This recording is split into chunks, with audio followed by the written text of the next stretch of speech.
All right.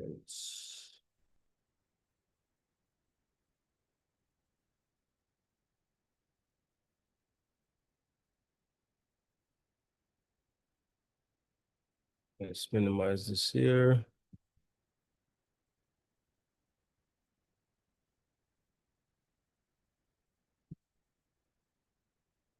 Give me a second.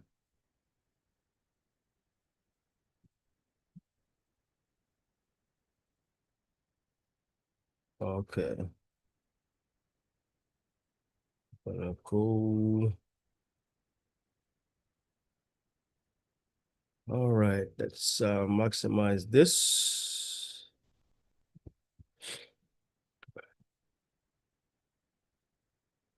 All right, here I am. Here we are. All right, guys, welcome again. I'm out here on the beach. Having a wonderful time in the sun. But I want to welcome you guys to another sunny Sunday right here on the One Great I Am Awakening. I'm Chris Taylor, one of your hosts, and with me is my partner in spirit and in mind, Mr. Gregory Isaac Thomas, also known as Sir T. How you stay, Sir T? It is well, it is well. Are you hearing me clearly? I hear you. All right, sounds good. Yeah, man, good analyzing and peace. Welcome to everybody out here on the panel, both those who are right here on the Zoom, those who are out there on the other social media platforms.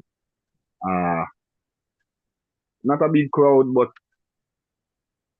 you say, broad is the way that leads to destruction, and many shall go that way. Narrow is the way that leads to life, and only a few shall be found. It's easier to notice if you look around on social media, you might see a tape that is speaking of something positive and conscious and it only have 25 views. And you find somebody out there cussing out somebody or putting somebody down and it go viral. It's just a natural way of the human focus. So Mhm. don't scripture say do not judge by appearances. You know, don't look at it because it's not big like a Catholic church. Nothing going on. There's a lot going on over here over the 5 year period. A lot of lives have changed. I speak about mine. And I say a lot of lives, not a lot of individual lives. I'm talking the degree to which the individual life has changed. Mine has changed. I don't even, I can't even recognize myself from the person I used to be when I start this walk in 2019. Yeah, Mm. so, yeah, man, I was one ignorant, arrogant, ill-tempered, crazy animal. And this thing has changed me, broken me down totally, and I'm sure it has done the same for others, and we still need to be broken down more. Because what are we heading to? We are trying to get to the point of zero, of nothing, nothingness. We are trying to get to the point where your ego becomes nothing. What's your ego? The way you perceive yourself. You perceive yourself as nothing. Nothing at the fake humility we or religion say, I am nothing without God. I'm not talking about with or without God. I'm talking about you see yourself as becoming the zero, the nothing. Because once you see yourself as nothing, that's when you will really see yourself as everything. Nothing to become everything, because everything comes out of the nothing. This Mm. morning we're gonna discuss the three minds and how the three minds intermingle with each other to become both everything and nothing. Okay. Yes, Sir T. Wonderfully broken down and articulated, man. I really appreciate that. It is absolutely where we're headed, as you said, to the point of the center. We have drifted away from the center, in this life called in this thing called life, where we are having a earthly experience. So we have to drift away from the center in order for us to be off balance. And in order to have an experience, you have to be off balance to rebalance, to get back on balance. And that is the center. That is the journey to the center of the earth, as them say. The journey to the center of the universe, really. In this case, where we're going back to the origin, the O. I don't want them spell the word origin with a zero. And sorry, a O. And R0, whichever way you want to look at it, they're pretty much the same. Um, but it represents no beginning, no end, the infinite, you know? And so the word is spelled like that for a reason. Origin, you know, the uh the uh the beginning and the end all in one. You understand? And that's who we are. We are here where we are because of a law that once you're in this physical world, this is where you have to operate from. And so today we're going to get into the essence of that. So I want you guys to have your paper and pen to really, really take some notes, because this one is going to get really, really deep into where are we in our existence, and how do we kind of navigate going forward. Yes, sir, T. Yeah, man. Just as you were speaking right now, I just started viewing how ironic it is that of all the letters of the alphabet and all the numerals in in on the number scale, there's only one letter in the alphabet that corresponds with a numeral from the numerology scale. And Mm. there's only one. The O, which is the zero, and the one, which is the I. There's only one of them. There's no Mm. there's no other number on the number chart that corresponds with a letter of the alphabet. And there's no other letter over the I is one. The letter I is the same as the number one, and the letter and the number zero is the same as the O. Yes. One and zero and one, then clear the two first and the two first. Because in what is this thing called? We are the original number scale thing that they used to use. Only zeros and ones was using. Mm. Only what was it called? Let's go to again. Only zeros and ones. Was used. Huh? Was Only used. zeros Yeah, and ones were used. Okay. ones was used. Now the original numerology scale. It's only at zeros and ones. All these other numbers are later derivatives of the zero and the one. What I'm seeing from that is the one is the I, which is what it comes down to. I. The I, because there's Mm-hmm. only one person in the earth and that one person is I. Yeah. And that I have to narrow himself down to the zero because he's everything, and to be everything, he has to become nothing. Yeah. So the one and the zero are one and the same. The one and the zero, I'm talking in consciousness, one and the same, because you are the one person who is nothing. You are Yeah. the one existing who is nothing. And at the same time, you are everything, because the zero represents everything. Mm-hmm. 360-degree thing where it represents all degrees. Every degree is in that zero. It represents everything, but its numeric value is nothing. Yes. Yeah, man. We love how you break that down, Sir T, because when you add the one and the zero, you get one. So it is telling you that the one is the only consciousness, the one and only consciousness. And at the same time, it's saying that the consciousness is nothing in particular.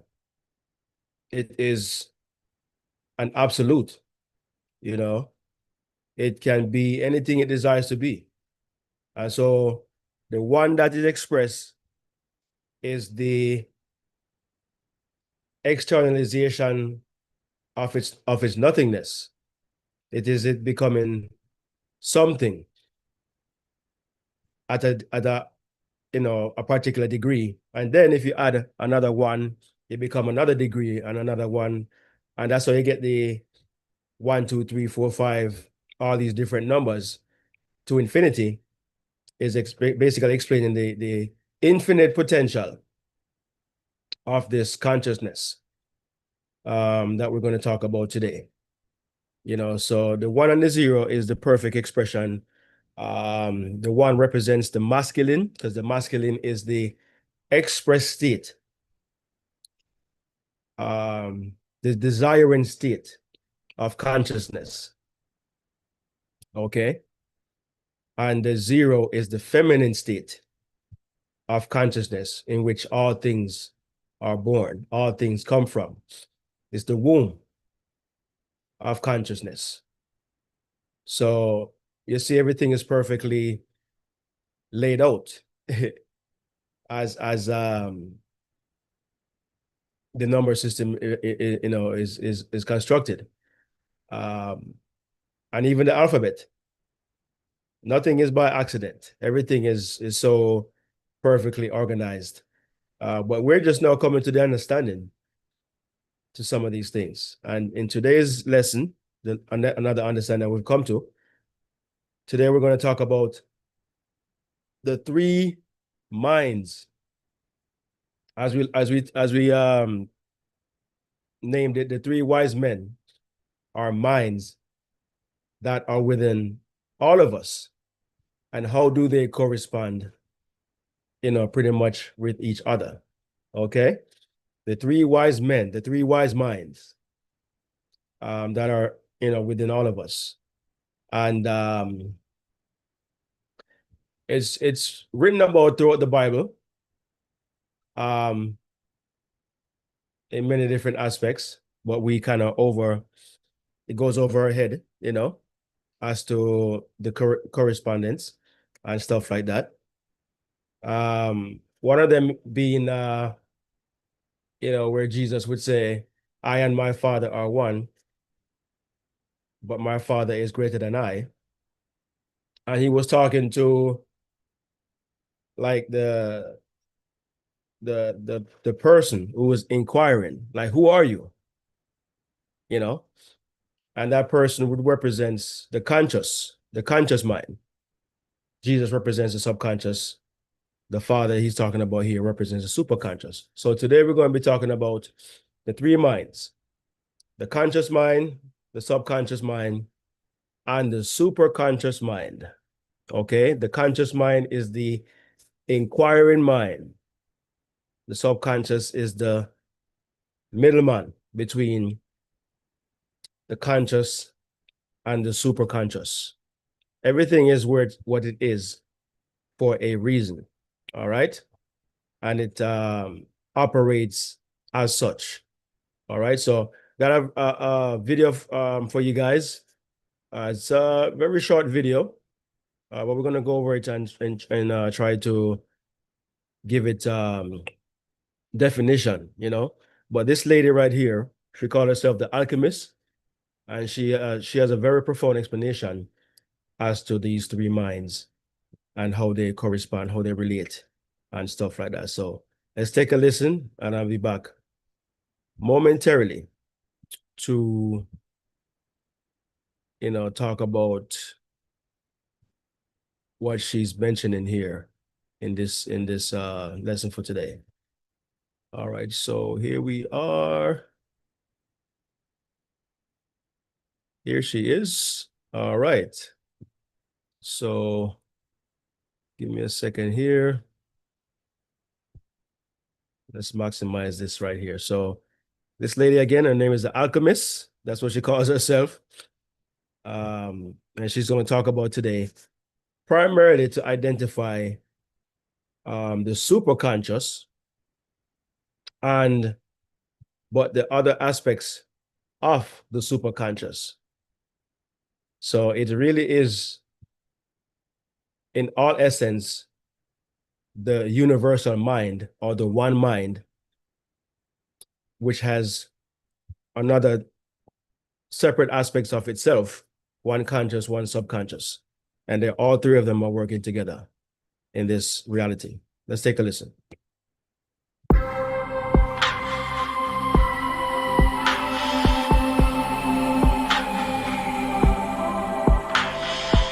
The superconscious mind is one of the most fascinating and mysterious topics within this age. So today I'm going to be sharing what the superconscious is, and at the end of this video, I will share with you its relationship to the ego. In order for us to understand what the superconscious is, first we need to understand what consciousness is. Typically, we think of consciousness as some sort of byproduct or an epiphenomenon of brainwave emissions, electrical emissions from our cognitive functions. However, what consciousness actually is far more all-encompassing. Consciousness is awareness, but not just any type of awareness. At a macrocosmic level, awareness is all that exists. If all that exists is awareness, in essence, what that means is that all that exists is alive. This abstract concept of life that I'm talking about has best been able to be captured into words only as the mysterious concept we know as the Tao. It is nature itself. So nature and consciousness are intimately linked because at the highest level of awareness of existence, to be conscious is the nature of existence itself. And although we have tried many different ways to be able to conceptualize of this ultimate reality or this ultimate consciousness that I'm speaking of, the term the Tao is the best way to describe it because within that term itself, it knows that to define is to limit. To try to define the undefinable, to try to assign it an identity and a name or even a gender is to completely limit and not know its true nature. So the Tao is the best term to call it because it means nature. And when we're talking about the superconscious, what we're actually referring to is the nature of existence. Titles and terms can confuse us, but at the same time, they can also help us understand that when we're speaking about one concept in one setting, that can also just mean a different way of expressing that same concept, but it's done in a different setting. And there's never a better example than when it comes to what the... Yes, sir, T. Just have a quick question. Can nature be created? Can nature be created? That's a good question. No. To me, Exactly. nature is. The nature cannot be created because it's natural. That's why it's called nature. Yeah. It's natural. Now, nature, I'm just trying, I just asked that question to show you how conflicting religious thought and religious mind is. Mm-hmm. Nature cannot be created and obviously cannot be destroyed. And nature is considered to be a feminine phenomenon. They call it Mother Nature. Begin a virgin, they call Father God. In a virgin, they call Father God. When they say create everything. But did Father God create nature?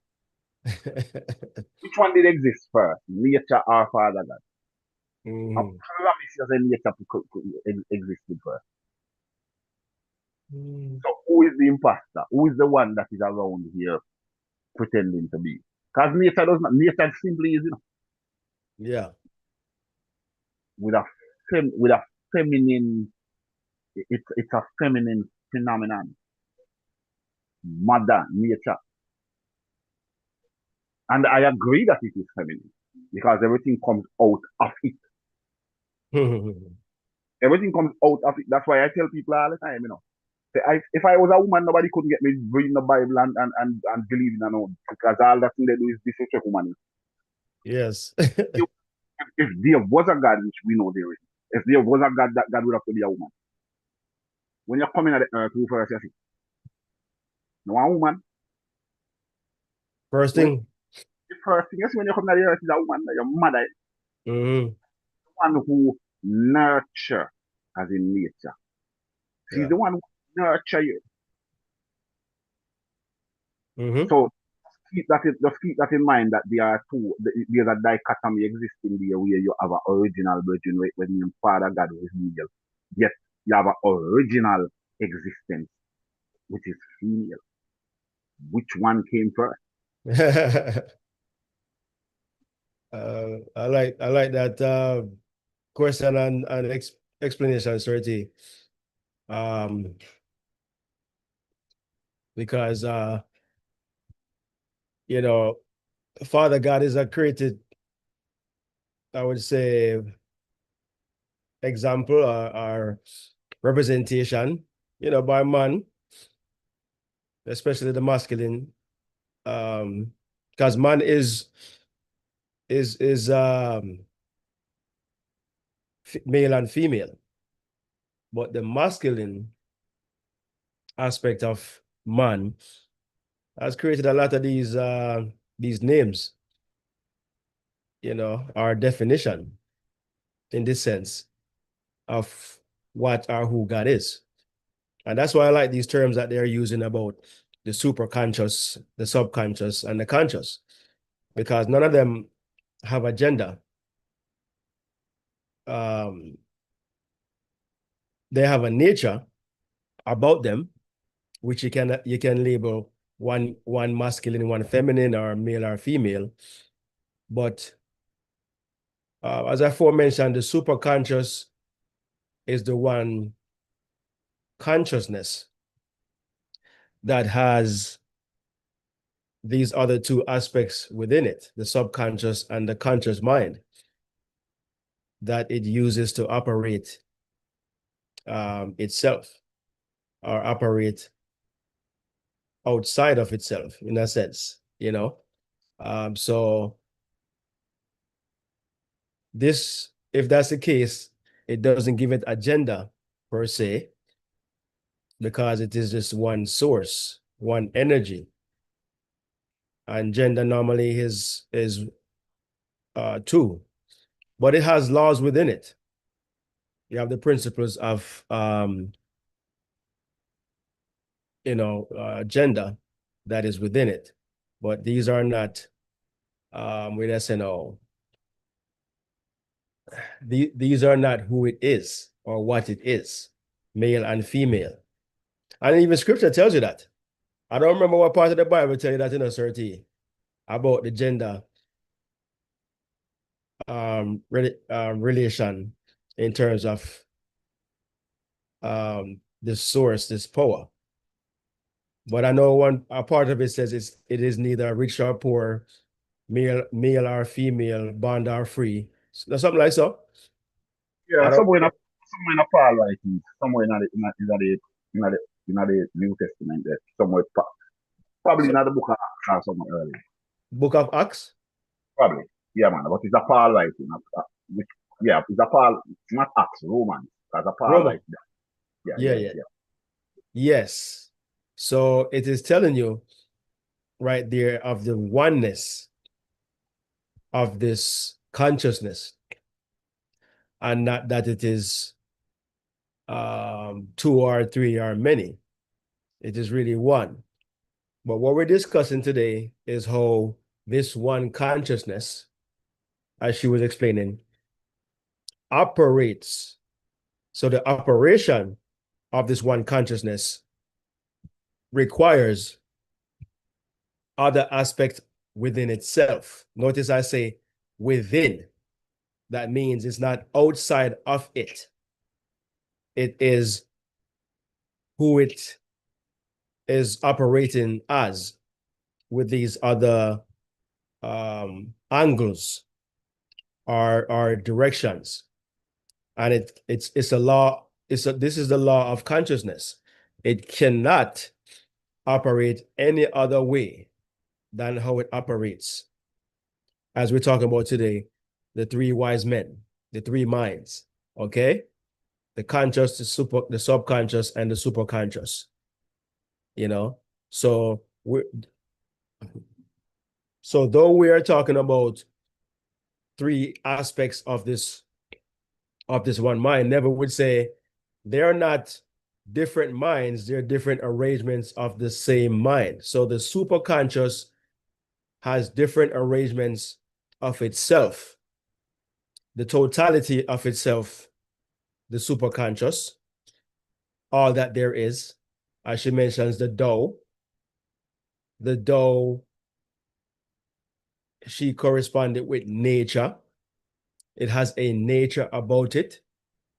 It does nothing, as said in the Tao Te Ching, does nothing but leaves nothing undone. Why does it leave nothing undone? Because it has other properties of itself that is operating, its true being, operating, and those other aspects, as we're talking about today, are the conscious mind and the subconscious mind. Those other two aspects are within this super consciousness, and they are there for a reason. They cannot exist without the super conscious, and nothing gets done without them in terms of the experience that we're having here on this planet, or in our lives in general. The subconscious and the superconscious are the moving parts, so to speak, of the one consciousness, the superconscious. Okay, so we're just trying to come to an understanding of how this universal mind, that's another name for it, or the multiverse, the the universe. These are just different names or nature that we have labeled this one consciousness as. But today we're just going to get into how we can better understand and operate this universal awareness. That's another name you can label it with. The best way how to comprehend how we really work as a unit, being your individual unit within all of us is all of what we're talking about today.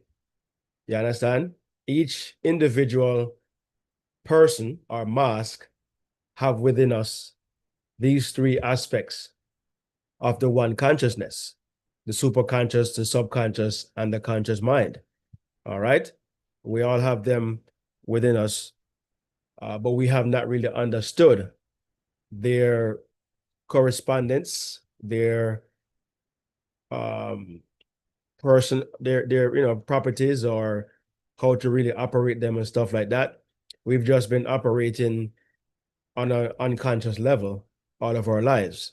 We're learning how to consciously operate. It's like driving a car,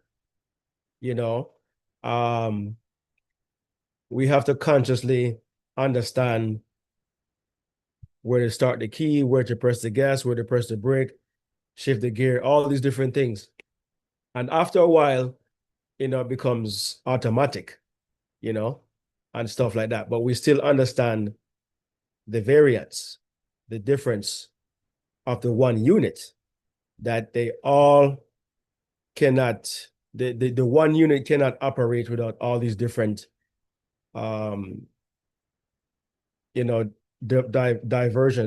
diversity within it. Yeah, the steering, the shift, the gift shift, the gas, the brakes, the starting the engine, all these things. The car does not work without all of that, but it's one unit. And this one unit today we're talking about is the superconscious mind.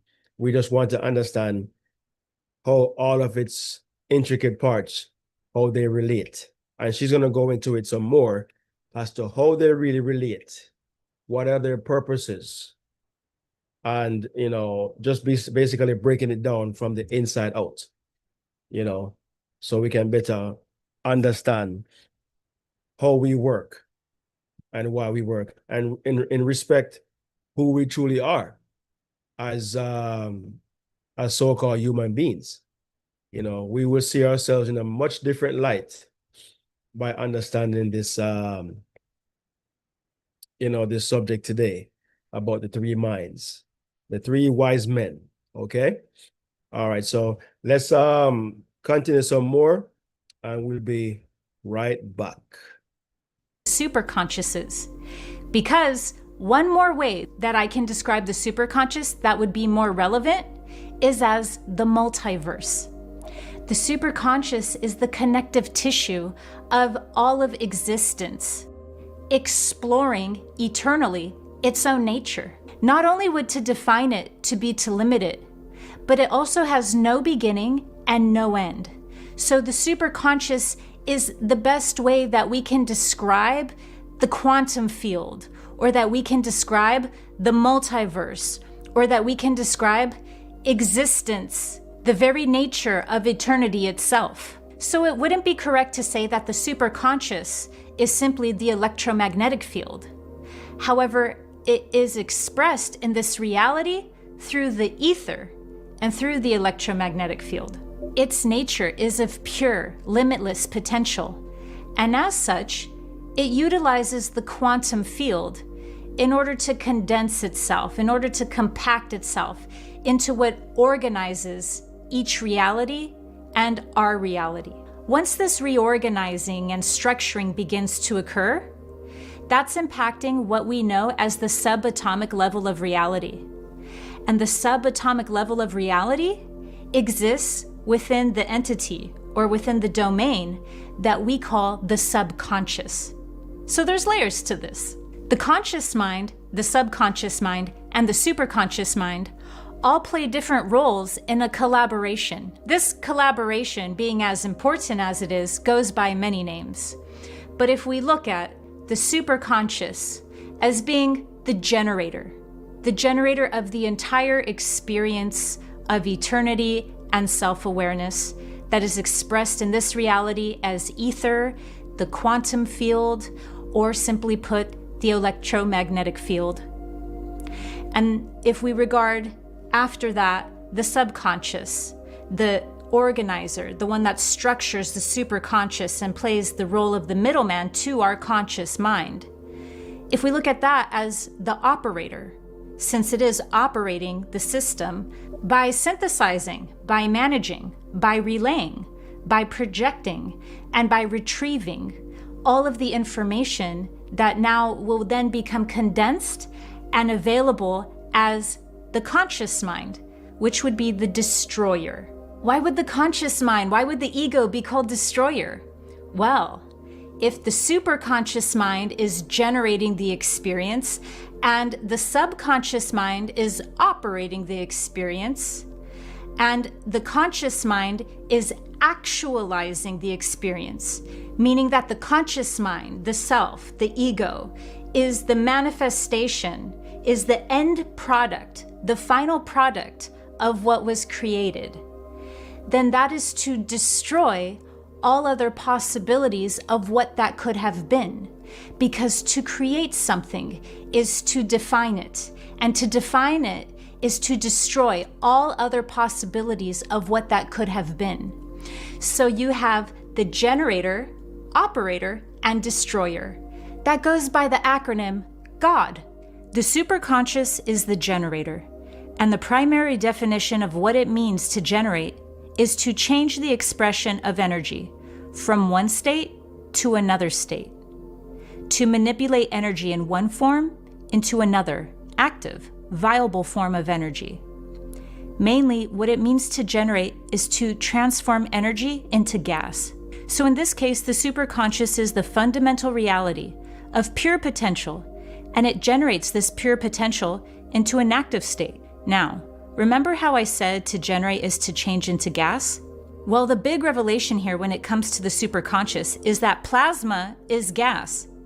And plasma is the substance that gives life, that animates our reality. Not only does it animate our reality,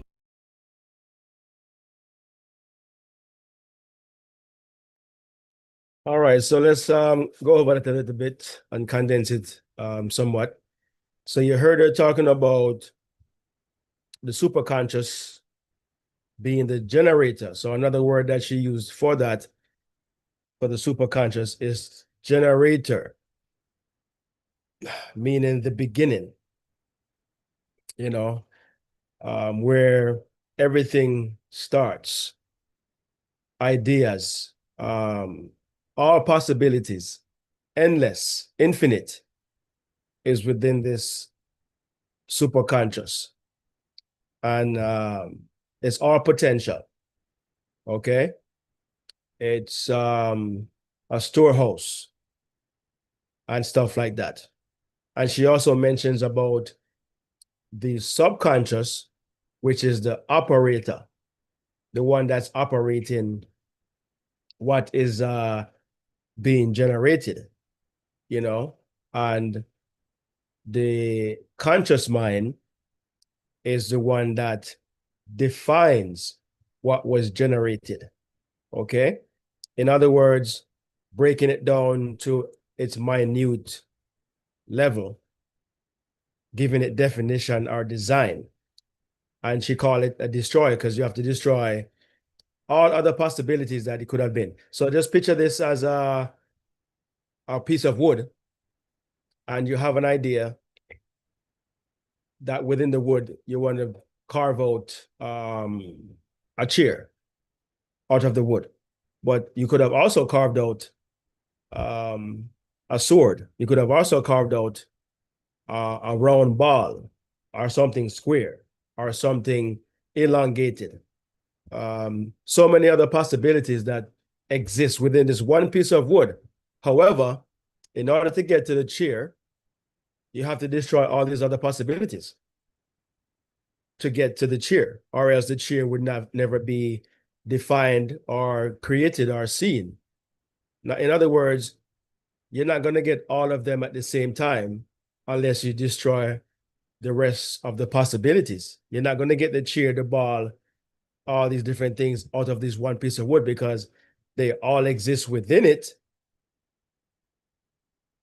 But you have to make a decision which one it is that you want. What is your desire? And so when you come to the conclusion, you then narrow it down, meaning to focus on the chair that you want to carve out of the piece of wood, but you have to destroy all the other potentials, all the other possibilities that you may have even thought about, but in most cases probably did not. And thereby you wouldn't even be conflicted. But in the fundamental part of it, you are destroying all other possibilities within that potential that you have to create from. And that is the purpose of the conscious mind. The conscious mind is the mind of definition, or the mind that destroys the other potentials in order to arrive at the one that it has in its focus. Okay, so it's nothing that is destructive that we're talking about. It's not destructive. It's a difference, but it can be. It can be, but its sole purpose is not to be destructive. It is to be to have a desire, and then arrive at that desire by chipping away all the other potentials to arrive at that one thing that you have desired. Okay, and that is focus, that is drive, that is commitment. Okay, that is discipline that the conscious mind has to have in order to arrive at these particular things that it has in its sight. Okay, so that's just one way to describe the conscious mind. Okay, there are other ways that we're going to probably go over today to give it some more definition, but that is the main aspect of what the conscious mind is supposed to be about. It is to arrive at a sustained focus. Okay, but it needs the superconscious that generates the potential. Okay, And the superconscious generates the potential. The conscious mind picks up on that potential. Okay, that's why it's called the mind. The conscious mind is also called the mind of knowledge. So it is aware of potential. It is aware of ideas, but the ideas are all within the superconscious mind. Okay, the generator. Where the subconscious comes into all of this, it is the middleman. Okay, so to speak. It is the operator. It is the zero or the O, sorry, between the generator and the destroyer. As you heard, I used the acronym God. So it is in the middle. Okay. And it is the go between the conscious mind and the superconscious. And as I mentioned earlier, in where it talks about in scripture, where Christ said, I and my Father are one. So what is it talking about here? It is saying that the subconscious and the superconscious are one. It is telling you that it is not a separate entity from the superconscious. It is within it. It is a part of it. It is it. However, it has levels of operation they have orders of operation, which come first and so on and so forth.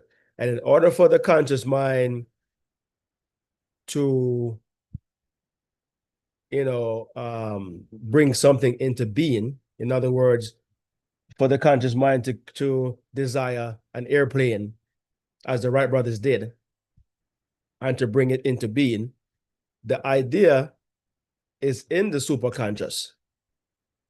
But the conscious mind, the mind of reasoning, is reasoning how it is going to, how is this possible? And as it's doing that,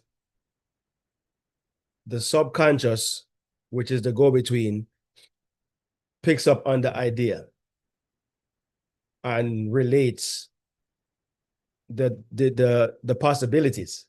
It finds all the possible ways as to how it is going to happen. The subconscious. It finds the person or persons or the company or the money or the developers. All these different things is the purpose of the subconscious, to bring forth all these different arrangements. That's why it's called the operator. It's operating the information and organizing it. Operate, organize, file, all these different things. It is what I'm saying, the subconscious mind can operate, it is about 34 million times faster or something like that than the conscious mind. It can do so many things all at once. The conscious mind can only do one thing at a time. It is one thought at a time.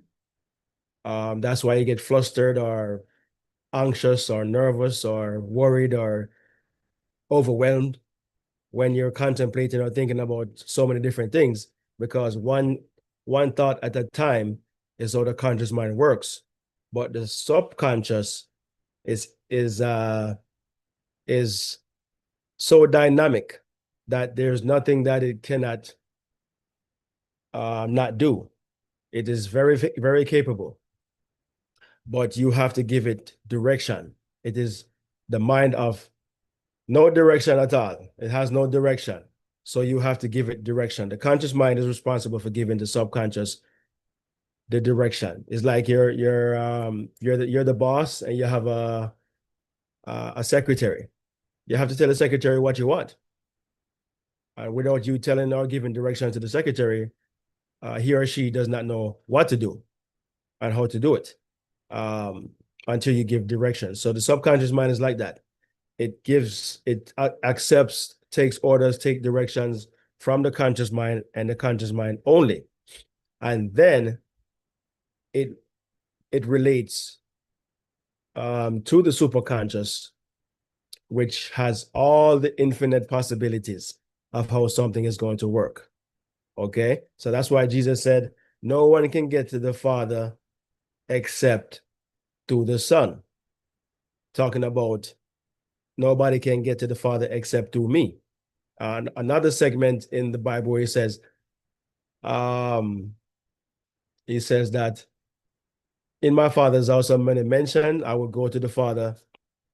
I'm going to the Father, and he's always saying, I'm going to go to the Father, go to the Father. This is always saying about, going somewhere and coming back. So in this case, the way these people wrote the Bible at the time, they're writing in codes, they're writing in numerology, in astrology, they're writing in parables, metaphors, all these different things. And this Jesus represents the subconscious aspect of the superconscious. And the conscious mind, the inquiring mind, is the one who's being told no one can get to the Father except through the Son. So the subconscious is telling the conscious mind, I hear what you're saying. I'm going to relate it to the superconscious. I'm going to relate it to the storehouse. I'm going to relate it to all the possibilities that is going to bring forth your desire. Okay? You want to make a plane, you want to make a car, a bus, or whatever. You want to earn a particular type of amount of money. The superconscious knows all the possibilities, all the ways. But I need you to tell me what you need. You know that story about the genie, where you have three wishes, and the genie come to you and say you have three wishes. The genie is the subconscious that comes to you, the conscious mind, asking for what is it that you want. And though it says three wishes, there goes that three again. It's really relating to the three minds, but it's also being dramatic. It's more than three wishes. It's infinite. Okay, and it says your wish is my command. So whatever you wish, it then takes it to the storehouse or the warehouse or the awareness of all things, and produces the way and how to manifest it. Okay, but you, the conscious mind, needs to give it instructions. You're the destroyer, so you have to make up your mind and keep your focus, destroy any other possibilities that you were thinking of, and focus on this one thing in order for you to produce it. Okay, and so that's the purpose of the conscious mind. And if you look at it in a car situation, you have the car which generates the power. It's generating. It's got the engine, the transmission, the wheels, all these different things. But then you have your body, which sits in the car to operate it. Okay, your body right there represents the subconscious. Okay, now you have become one with the vehicle to give it directions and stuff like that. But the thinking mind, the conscious mind, is thinking about where to go, where its destination, time of arrival, how long is it going to take to reach, and all these type of things. This is the conscious mind that knows where it's supposed to be. But the body, the arm, the legs, for your brakes and your gas and your hands to steer the wheel, you are now being the subconscious mind operating the vehicle. Okay, giving it purpose. But you're getting the direction from where? Your conscious mind. You're telling how fast to go, when to stop, where to turn, where to where next, what's the next stop, and so on and so forth. So all three are constantly operating together at the same time. You understand? But you have to know the where all of this thing is coming from in terms of the generating of the information. And that is the superconscious that we're talking about today. It is the main focus that we want to arrive at today, the superconscious, because from it are all possibilities, but you need the other two aspects of the superconscious, the subconscious and the conscious mind, to carry out all of its deed. In essence, it's really the superconscious that is that is having the experience. You understand? Because everything is coming from it, but it's using these other aspects. And you heard she said something profound about the conscious mind, that it is the end result. The conscious mind is where the end result is, meaning that this is where the superconscious desires to be. It desires to be a conscious experiencer, if that makes sense. It desires to be conscious of an experience. And that's another purpose of the conscious mind, is that you begin from the end, as Never teaches us. You begin with the end in mind. That's why the conscious mind even has a play or a part in this, because the generator, the superconscious, knows that in order to arrive at something or somewhere, it needs to come to a decision right now as to where it desires to be. And it always begins from the end, from the beginning. It begins in the end, from the very start. Like Never says, I'm in Barbados. Even though you're not in Barbados, but you're there in your subconscious, in your imagination, you are there right now. And you begin from that point of view, so to speak, and only that viewpoint, only that focus, until you arrive at that point of destination, So I think that's very profound of the conscious mind. We always, curse the conscious mind and stuff like that because of its indisciplined nature and whatnot, but it is all by design, to use that word, where all these different minds play their different parts. And we just have to understand how they interrelate and stuff like that. I'm going to get into some more things with the minds as we continue, just to give them more definition and stuff like that, or we can relate to other aspects of these minds, and really it is what nourishes and gives rise and really to the ether. Really understand them,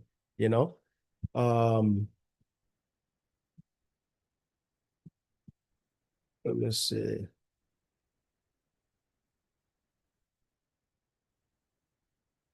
All right, so she's talking about the ether and all that type of stuff. So let's take a listen to the rest of what she's saying, and then we're gonna come back. This tape is almost finished. It's, like I said, it's a very short tape, but very profound. She explains the relationship between the three minds. So, if I had to sum up what the superconscious is in one word, it would be dynamic, because behind the force of generating is dynamic activity that transforms emptiness into form. It collapses possibilities into actuality. The fundamental nature of reality is to eventuate. So let me break this down. The superconscious can best be described as the concept that we know as the Tao, only because the Tao is the term that has the most respect for the elusive and mysterious nature of generating all that is, which we know as the multiverse. Not only does it generate, but that generation is expressed in this reality as the electromagnetic waves that create particles. And to be in the form of a particle means to have collapsed all other possibilities of what that could have been in order to define it as such particle, whatever that might be, whether it be particles that create a person, or particles that create a car, or particles that create a house. All of these different manifestations could have been anything, but once they turned into a solid state that the particle represents, that meant was to take away and to strip from them all other possibilities. And by doing so, it became what is. It became what was actualized. And that's all the ego is. The ego isn't the destroyer because it's a negative being. The ego is a destroyer because all other potential, all other possibilities got narrowed in through the subconscious and then materialized into actuality until it became that boundary that creates that perspective that we know as the ego. Can the ego be inflamed and can it act absolutely absurd? Sure, happens all the time. But the ego in and of itself is not a bad guy and it's not a negative being. It's what the superconscious wanted to condense into physical form, into a particle solid state, in order to actualize its own manifestation of awareness. As the physical representation of the superconscious, we consist mainly of water. There is a very good reason why we consist mainly of water. If we look at the element of water as having both a physical representation and therefore, due to the law of correspondence, it must have a metaphysical representation as well. The metaphysical representation of what we know as water is actually what is known as the astral waters. And the astral waters is just a really ancient way of saying the electromagnetic field, or better yet, the ether. So we are the manifestation of the ether, which is known in this reality as the superconscious, and its corresponding element isn't air, it's actually water. Now, if you'd like me to geek out and make its own video where I'm talking about the alchemical property of water and its connection to mercury, let me know in the comments and I will make a separate video.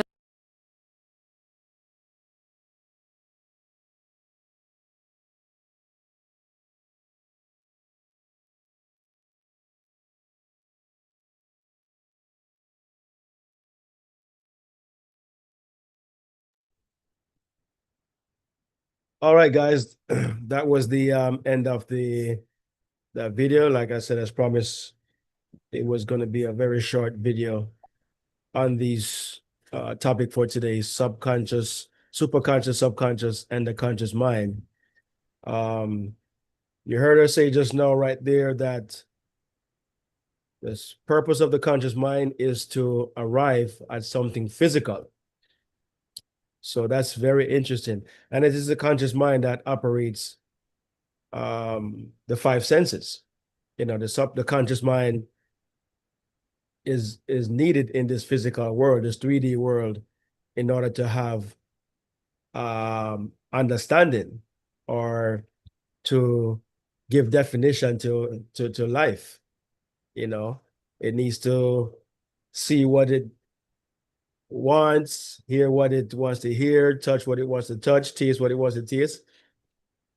And it needs to, you know, feel what it wants to feel. So it's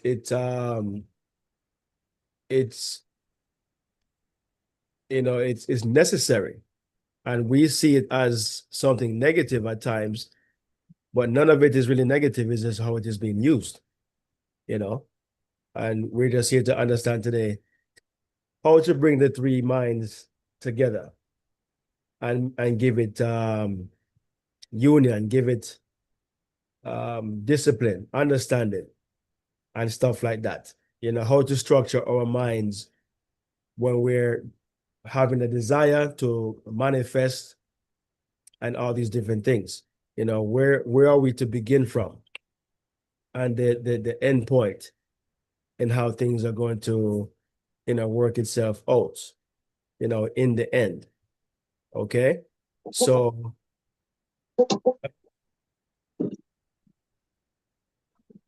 but I'm not sure if you guys had heard about, the heard about it in this way, in terms of the superconscious mind. We've always talked about the subconscious and the conscious mind, those two things in particular, but we never really touched too much on the superconscious. So we don't want to confuse you guys in that term, in the terms as we're using now the superconscious mind, but we just want you guys to understand the what are they? We just want you guys to understand the gravity of consciousness and how this thing really, really works, how it express, how it organizes, all these different things. It will help us better in how we are desiring, to manifest and stuff like that, because we will see what each part of our essence, of our truest essence, what parts we're playing at any particular time. Okay. Nothing better than understanding who we are and what part we're playing at a particular time. Okay. What mind are you playing? Are you playing the superconscious mind, which is the mind of wisdom, the mind of all potential? If you come up with an idea, what part are you in? Are you in the analytical mind, the reasoning mind, which is the conscious mind? Or are you in the subconscious mind, which is the emotional mind, the mind that relates to feeling and stuff like that? So these are other aspects of describing the minds. The emotional mind is also the subconscious mind, and the feeling is by which this mind relates, or picks up on ideas and stuff like that, good, bad, or indifferent. So you have to understand what part of the mind you need to be in when you are facing a certain circumstance or circumstances, or having a moment, a light bulb moment and stuff like that. You have to understand which part of the mind that you're in. You understand? Because you're in either one of these minds at any particular time. Really and truly, you could become, you're conscious at 1 minute point about something, and another time you are operating from a subconscious level wherein everything is just flowing, um, and then another time it's a super conscious mind where you're just generating these different probabilities or possibilities, or nothing seems impossible to you. Whenever you're in that mode of nothing is impossible, you're in that super conscious state where everything exists, all possibilities exist, and you don't see any failure or boundaries or anything that can stop the existence of the thing that you're desiring. And Serti mentioned earlier that this is the mind of potential. This is the mind of the center. This is the mind of no thing in particular, which means that it is everything. And that is where we're all journeying to. We're always in between the conscious and the subconscious mind operating, But we really want to get to the superconscious mind, wherein all that we ever see is pure potential, pure possibilities. Nothing is impossible, as scriptures say. Nothing is impossible to God. It also says, no, nothing is impossible to he who believes. Nothing is impossible to he or the person who becomes that version of himself or herself, the superconscious. Once you become that version of yourself, the superconscious, you're in that realm of nothing is impossible. You're in the realm of what do they call it again? Inevitability. Everything now becomes just a matter of time. It's all inevitable. No doubt, fear, no what ifs, no maybe. Everything is all inevitable. That is the level of awareness that we are striving to end at. Okay, in totality, that is where we want to get to. But we have so many hangups from previous programming of the subconscious mind that these programs run our lives. So we can never get to the superconscious because we have all these hangups that we have either intentionally or unintentionally programmed within our subconscious mind, because the subconscious mind is your is where you store all your childhood, all your adulthood, all your experiences are stored there. Okay, they're all stored there, and so they come first. When you have an idea or a desire, the first thing that's going to pop up are all your beliefs about possibilities, all your beliefs about earning a certain amount of money or going to a certain location or whatever. All these things are going to pop up automatically. As you think about it, here comes the thoughts. And it's within the subconscious. But what if, or how is it going to happen? All these different things are going to pop up. And these are all subconscious beliefs. You may not even remember them because you were a child at some point, and these things are not in your awareness in terms of you don't remember them. But the subconscious never forgets. So when the time comes for you to start manifesting, so to speak, or having particular desires, you're going to, these things are going to start to pop up their ugly faces.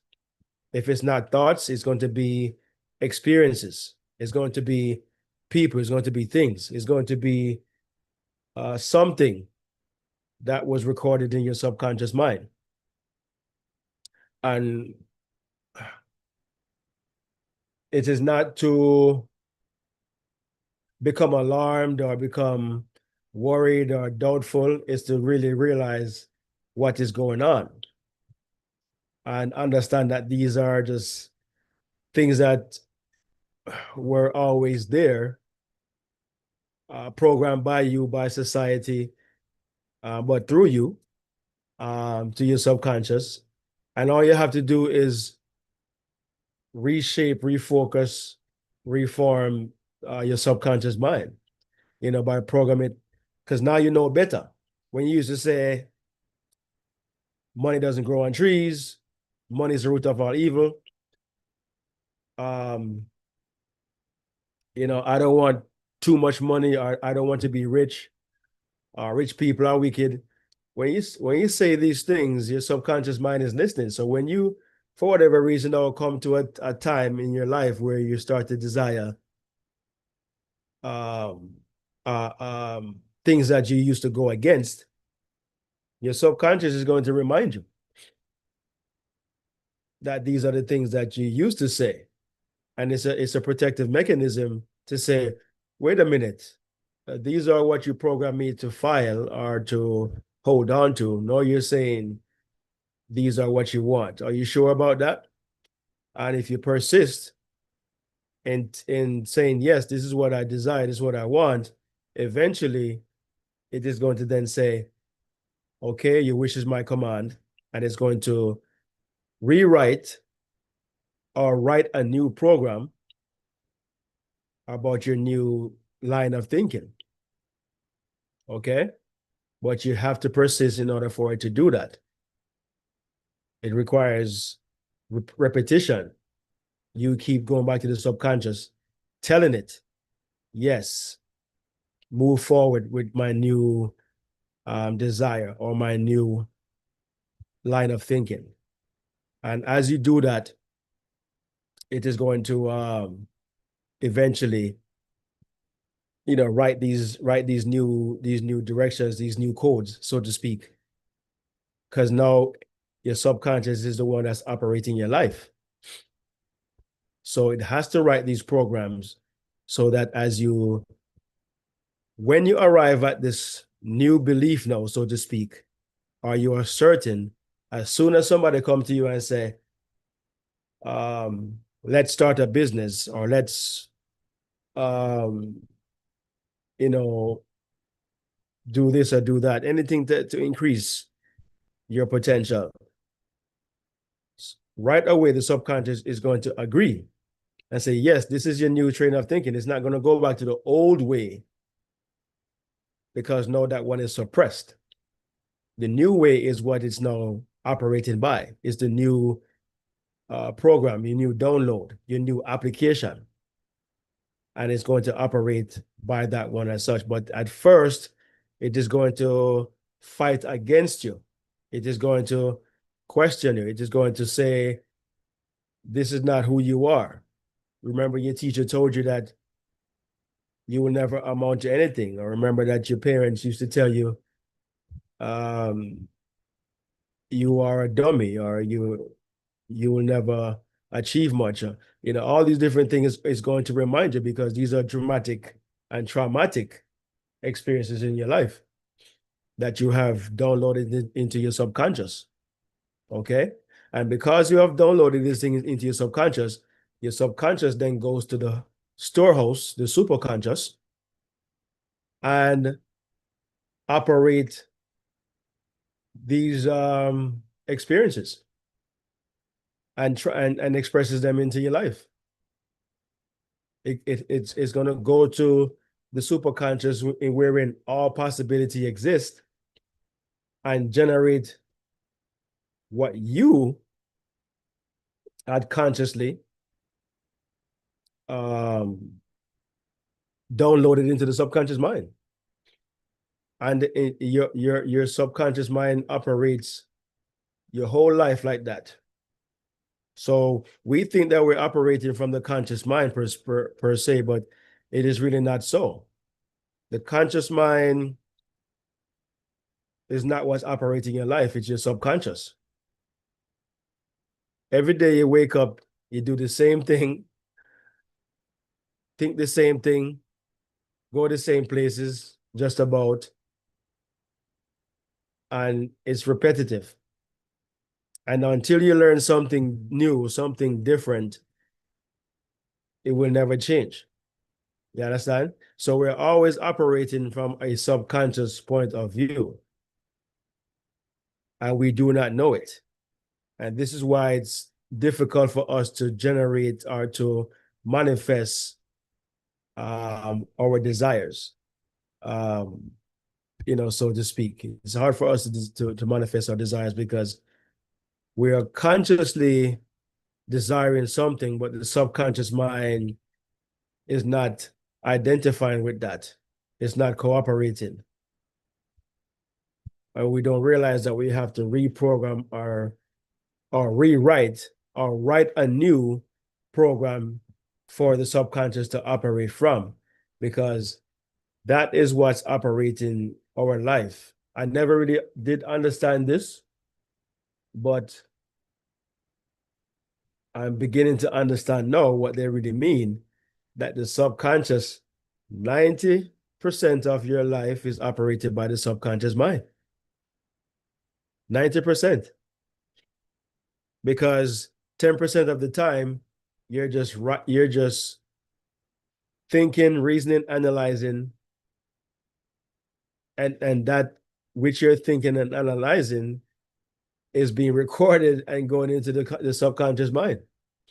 Either you are reaffirming previous programs to continue, or you are adding new ones in which the subconscious mind will operate from, depending on the particulars, when it is necessary to operate from that. So I hope you guys are really understanding where we're coming from with this lesson for today, because it is very important to understand, to know this is how we operate and have always operated. And we want to have a shift in focus. We have a new year coming up, 2026. We want to identify where we are now and where we need to be. You understand? And we've been, for this whole year, very focused on manifesting or perfecting, manifesting or operating from a standpoint of certainty and expectancy, seeing things as already happened. We already have it. Just being in that mind frame of expectation, or manifestation, and not thinking from a point of what or when or how. We just want to always be in that state of the superconscious, that all possibilities exist.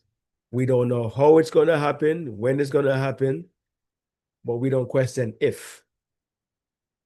Because we know within the superconscious, all that there is, the Tao, everything is possible. All possibilities exist.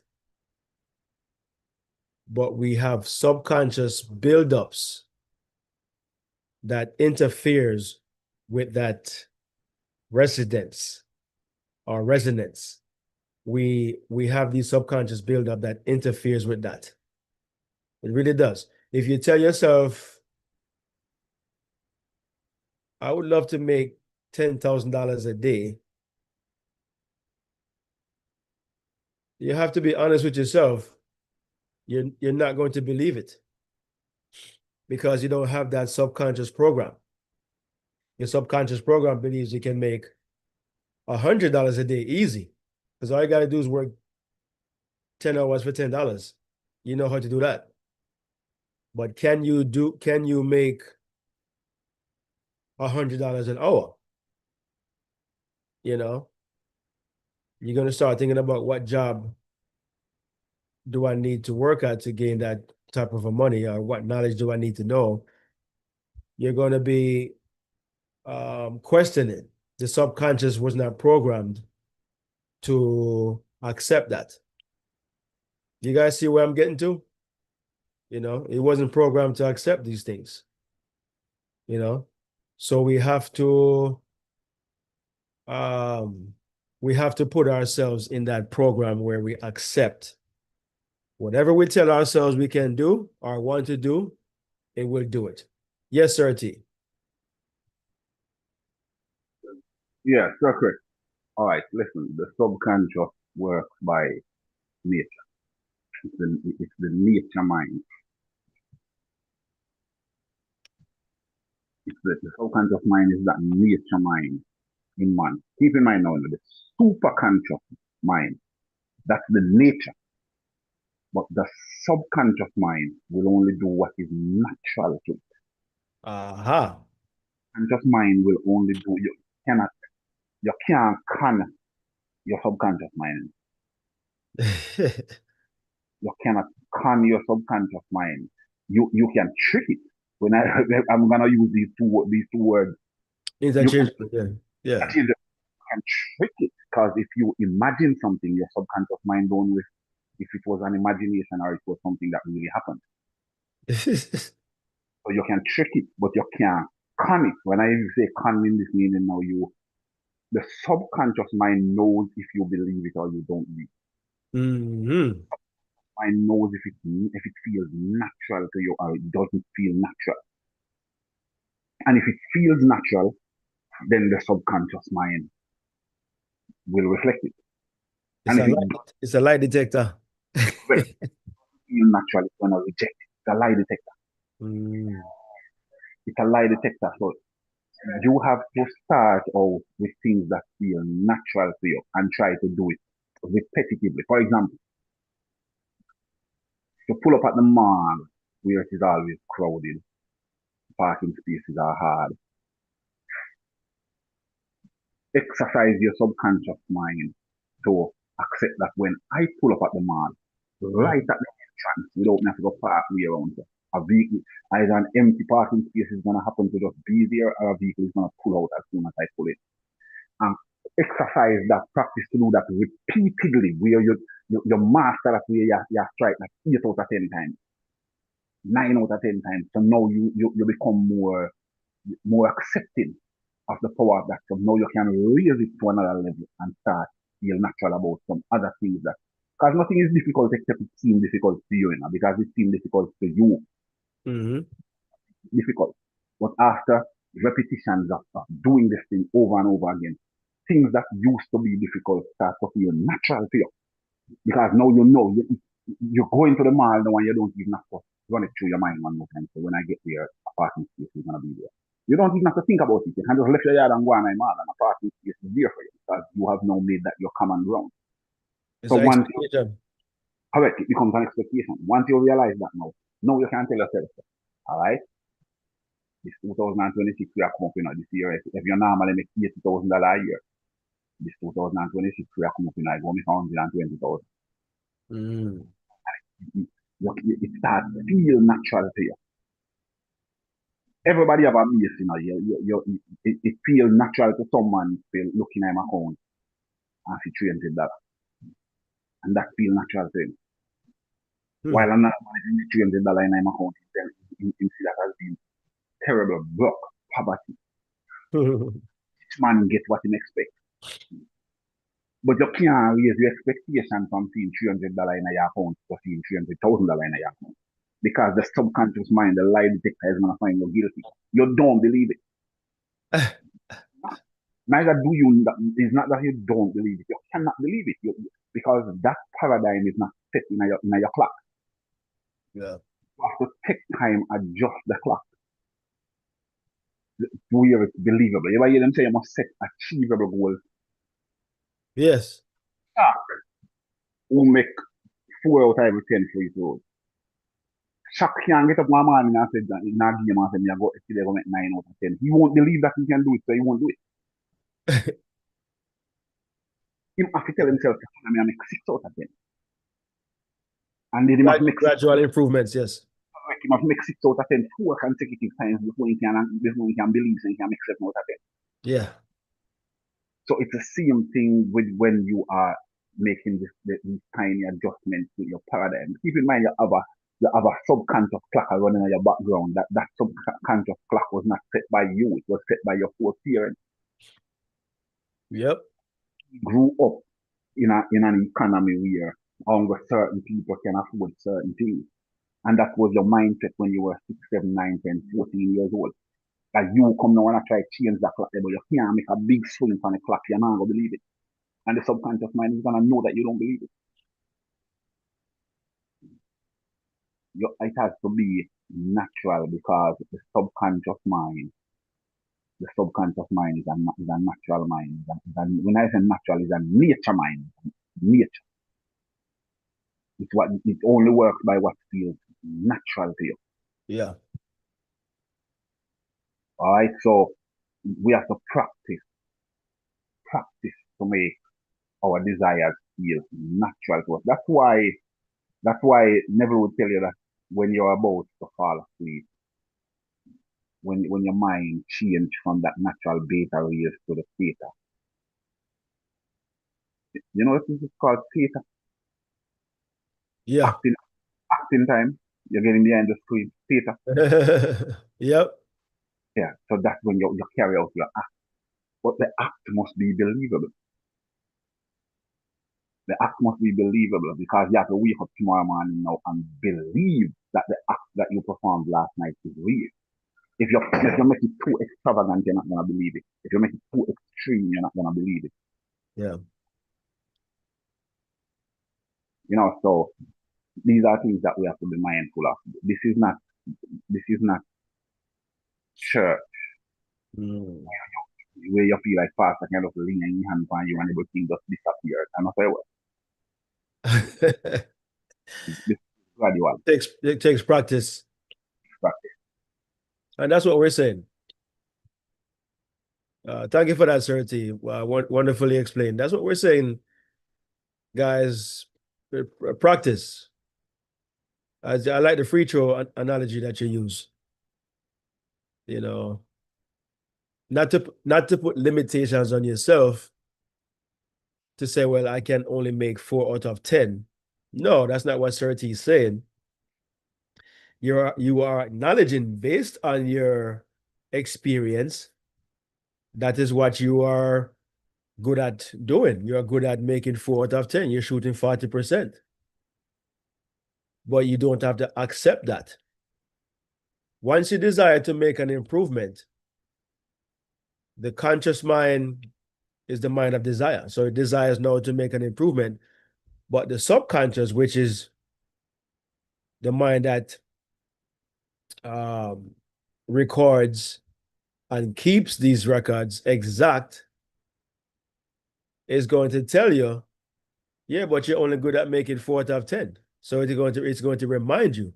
You have to know consciously override that and say, no, I'm not going to only make 4 out of 10.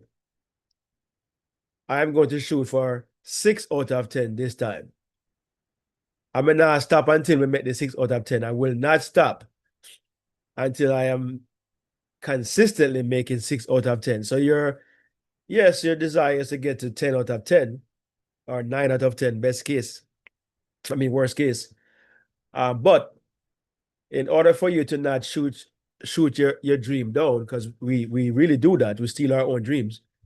In order for us to not shoot our own dreams down and actually persist in our belief or persist in our assumption, to use that word, you start out gradually with a small improvement, small goals or tasks or small wins, they would say.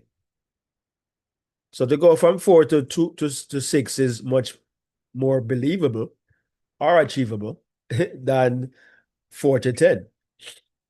And this is why when someone comes to you with an idea of, say, you're making $20 an hour and you deserve to be making twice as much, you cannot believe it, because that is double. That is a big jump. But if they had said, hey, you're making 20, I think you should be making, at least 25. That might seem more acceptable to you, to the conscious mind, and then the subconscious is going to relate to you, of course, that, hey, you're only used to making 20. But no, you consciously can see yourself making 25. You're used to making 20, not 40, but you can see how $5 more is possible. I know you have to train the subconscious mind to accept the new conscious belief, and once you persist in, no, I can go from 20 to 25, the persistence in that assumption magnifies or magnifies the possibility of how that is going to happen. You understand? And it programs the subconscious. You know, it programs the subconscious with your new belief or your new assumption because you persisted. And once that happens, you haven't gotten the new raise yet or position yet. You don't know how it's going to happen. You just know have a feeling of certainty or expectancy. It's like an expectant mother. You're pregnant. I know within 9 months, you're going to have a child. So you already have this certainty that you are pregnant with something. You are pregnant with this expectation of making an extra $5. And the subconscious goes about its way and communicating with the superconscious. The superconscious knows all possible ways of how this is going to happen, of how things can happen. The conscious mind does not, but it is excited and it is optimistic as to the newfound expectation. And the subconscious, which is now programmed to accept your new assumption, has no choice but to now go to the Father, the storehouse, the superconscious, the multiverse, whichever description you want to use, and finds out the ways and means and how it is going to happen. And next thing you know, boss calls you in the office, tells you, hey, we're starting a new program. It's going to require, your line of expertise, what you already know. And so we're thinking of giving you a promotion. And how about an extra, might not even be $5, it could be $7 or $8 more than you even anticipated. But because you had the feeling of expectation, it produced this outcome by way you knew not how it was going to happen, but it did happen. And sometimes it might seem unfortunate. Sometimes you might end up losing your job, for crying out loud. Like what happened to me. You might end up losing your job, but find yourself with a better job, paying you, that extra $5 or even $10 more than what you were making before. So you change jobs and you're making more money, and you're finding what you call it now, a better. You're now more fulfilled. You love what you're doing now, and you're making more money. You understand? What you had to lose or die to your current existence, your current location, or job that you had, in order for you to end up having what you wanted. And in my case, I always wanted to buy a house, so I had to lose the job that I had. And right after I lost the job, the circumstances that created it were wild. I didn't see the alignment at the time, but knowing what I know now, I see that's what was at work. The conscious mind, the superconscious, and the subconscious, all three minds were at work on my behalf.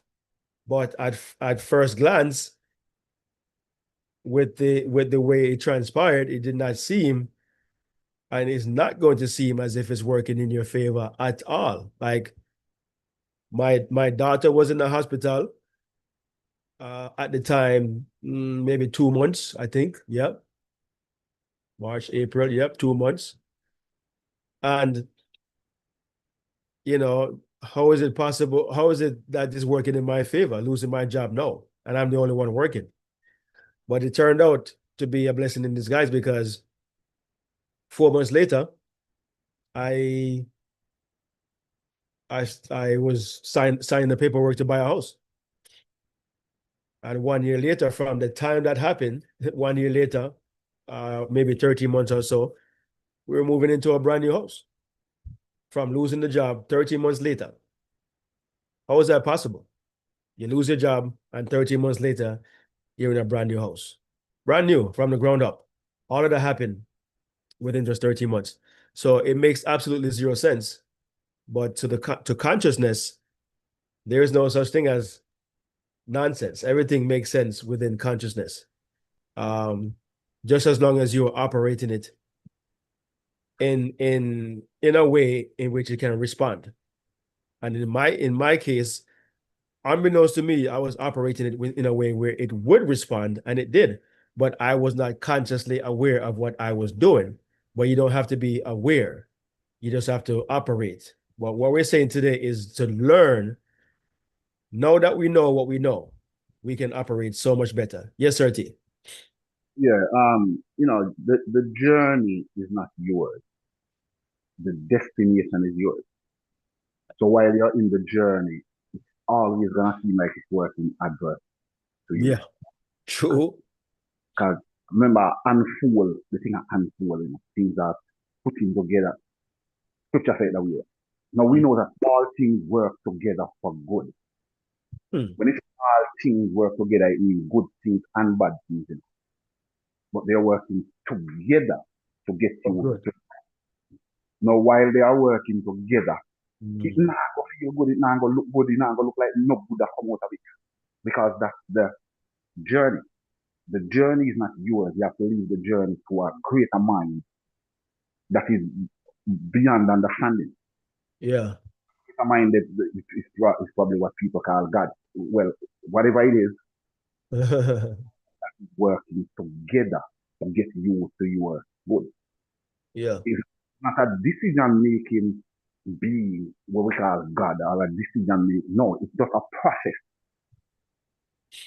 That process, you don't get to decide how the process is gonna go. You don't get to decide how the journey is gonna go. You determine the destination based on your expectation. What your expectation is that I'm gonna get this. I expect to get this done. How it's gonna get done, you don't know, and you have to leave that totally alone.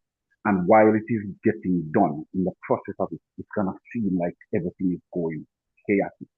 You're gonna lose your job, your baby go in the hospital, everything are gonna be working against you. And then finally, what never call that? Never call that the bridge of incident. The bridge is not always smooth and flexible. The bridge of sometimes is chaotic. But you have to realize when you're on that bridge, you have to realize now yourself, say, all right, I'm on the bridge. And calm down yourself. Keep your mind, keep your eyes on the destination. When in the parable book, when Christ said to Peter, said, step out of the boat and walk, come to me. As long as Peter kept his eyes on the Christ, that's the walk, come to me. He was walking on water. The minute we start look down on the water, start, don't look at the situation. Just keep your mind on your objective. This is what I supposed to do. And every day just make it a deal. This is what I supposed to do. This is what I supposed to do. The journey is gonna be a rough journey. Some journeys are smooth, some are instantaneous. Some things that your desire is gonna happen immediately. Left to how much you accept that it is yours. Some are gonna happen quickly, some won't happen quickly. But keep your eyes on the prize. Don't look on the journey because you can't determine the journey. It's not up to you. All right, boom. We say we want a house, or we want this, or we want that. And we start now, we say, all right, now just work some overtime or work. I know that's how we feel. It's not working some overtime, it's not working some more. That's not what's gonna do for you. It's none of them things that what you are planning, that's how you feel. That's not what's gonna do for you. It's gonna get done based on how determined, how steadfastly you're holding on to the end, to the destination. That's what's gonna. If I hear them talk about the means to an end. Yes. The means to the end is the end. If you hang on to the end will provide the means. The means to the end is the end. Because if you decide to you go figure out means, there's a billion, you're gonna be confused yourself because there's a billion different means that you could be trying to enter into, trying to get to that end, and you end up getting nowhere. Yeah. Focus on the end will provide the means. You understand me? I said the conscious mind is always gonna be thinking, it wants to take over and it wants to figure out all your conscious mind is doing is confusing. Use your conscious one thing and one thing to determine what end you want. That's what the conscious mind is here to do, to make choices. Yeah. Conscious mind is used to make decisions. The subconscious mind is what unfolds the way that you get to that destination. Mm-hmm. And you to the subconscious mind. The only thing that you can do with the subconscious mind is impregnate it. And you impregnate it when? Right before you fall asleep, as soon as you wake up. Because in those two states, your mind is what is called, it is in that theta state, not beta. Your brain waves are not in beta, it's in theta, active. So before you fall asleep and you start to feel drowsy, the guard at the gate, which is your conscious mind. The conscious mind is the guard that stands at the gate. But when you start fall asleep, that's the guard falling asleep. The guard is becoming drowsy, so you can slip past him. You can slip past the guard and fall asleep on the job. So that's when you start to act theater. You're in theater mode. You start to act as if the thing is already so in your mind just before you fall asleep. Same thing when you first wake up in the morning. The guard no wake up yet. In kind of the wake up, him no wake up, you can still slip past him. So when you first wake up, that's when you act as if your day is going to be good. Sometimes we forget to do it, but practice it. As soon as you wake, before you grab your phone, before you step off of the bed, when you wake, close back, you realize that I'm awake, close back your eyes. Just close back your eyes for a few seconds and just see your day the way you would appreciate it being. Because your mind is still in that theta mode, your brain waves are still in that theta mode. Those are the only two times that you can influence your subconscious mind. Any other time you try to influence your subconscious mind, the conscious mind is standing right here. So you stand where you're which way you're both like. So you just have to be aware of these things. That your conscious mind, which is your ego, that's your enemy. That's the thief, when we are your and your subconscious mind is that faithful servant that will do unto you exactly what you do unto it. And it's just a mirror. Anything where you give to it, it's going to reflect it back to you. And it no matter if you like it or you don't like it, that's your give to it. You give a woman an X chromosome, human being a girl baby. No matter if that's your giving. Yeah. You What give her you get, what you get. give her a white chromosome, you get a boy. And the father determines the sex of the baby. The mother has nothing to do with that. She's only giving you back what you gave her. Conscious mind. Yeah, because the mother can only produce X chromosome, but the father can produce X or Y. So it takes two. Exactly. You give her an X, all right, good. You get your girl. You give her a boy, it becomes an XY, you get a boy. You give her an X, it's an XX, you get a girl.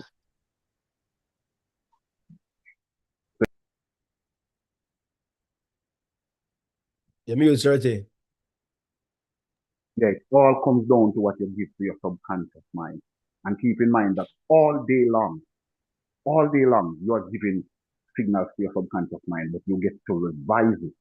You get to fine tune it when your mind gets into that theater mode, right before you fall. Of all the thoughts that you have all day, the most important one is the one right before you fall asleep. And the one right after you wake up. And when I say thoughts, I'm not just thinking about thoughts in terms of, I'm talking your mood. How are you feeling positive? The subconscious mind communicates in the realm of feeling. So it's not so much what you're thinking, it's how are you feeling? How are you feeling? What the verb, yod, hey, vav, hey, the verb is a meal, right? Yes. It also means warmth, feeling, feeling. How are you feeling when you enter? Enter into his presence with thanksgiving. Remember, I know when you fall asleep, it's a different world. Don't think it not so when you fall asleep, it's a different world, you know. When you fall asleep, you enter into a totally different world from this world. And it is in that world that your experiences that you're gonna come back into this world. Your experiences are created in that world and you experience them in this world. Yeah. And your experiences are created in that world and you get to experience them in this world. Mm-hmm. I will prepare a place for you. That's how when you're going to the other world. I will go and prepare a place for you. And if I go and prepare that place for you, I will come again and receive. When you come again, when you wake up, and receive you with you, your physical body now. Because when you went into that world, you didn't carry your physical body with you. The physical body was left living on the bed. So when you Yeah. go into that, and I will come again and receive you, the physical body, that where I went, you go to. So whatever you experience in mind when you were in that other world, now you're gonna experience it physically. Yeah. Now sometimes you find yourself get dreams like one that I got last night. And when you wake up in the morning, you have to revise that dream. Revise it because what you saw in that dream last night was not favorable. So now you're gonna revise it. Not all right. I saw something favorable. What I saw was not what I saw right there. So Mm-hmm. you state of mind and replay that plate. Acting, and that's what we are all here doing, acting. That's why the people them who are acting adverse to who they are called hypocrites. Hypocrites because they are acting. They are playing a part that they are not. Mm-hmm. Then you that's all we are here doing. We are here acting and then we watch the movie where we act out. You get to watch the movie that you created. That's all we are here doing. Mentally acting and then physically experience what we acted.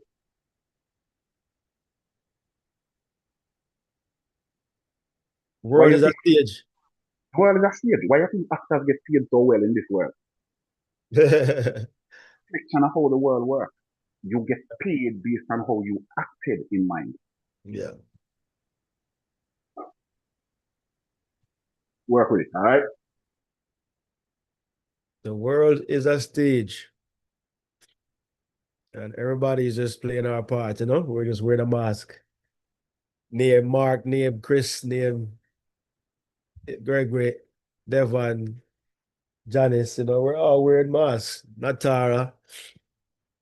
We're all here wearing masks. A mask given to us by our parents called a name, but our true name is consciousness, awareness, or nothingness. Our true name is nothing in particular. We are whatever we desire to be. That's why the name given to consciousness, our phrase is I am. Because I am is nothing specific. I am that I am. I am whatever I say I am. And as we're talking today about these three minds, super conscious, subconscious, and conscious, the conscious is the one who says I. You're consciously identifying with a desire. I desire that. I want that. You're saying I am that. You understand? So the I is the conscious, and the am is the combination of the conscious, the subconscious and the superconscious. The